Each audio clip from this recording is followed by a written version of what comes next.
تەندروستی بریتیە لە هەر شتێک هەر شوێنێک لە دەرەوەی خەستەخانە کە چوویە ناو دیواری خەستەخانەی تەندروستی نییە، ئەو پزیشکیە.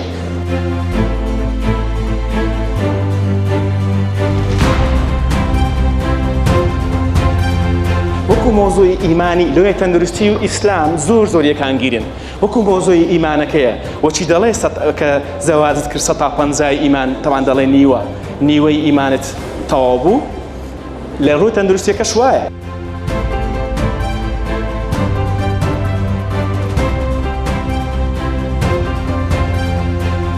لێ ئەو جیلەی کە ئێستا تەمەنیان لەسەر 65 ساڵە ئەوانەنە کە تەندروستیان باشتر بوو لەو ژینگەی ئێستا و خۆراک و ئاو هەوا و کەمجوڵەی ئەوانە نەژیاینە لەوی قەدیم ژیاینە.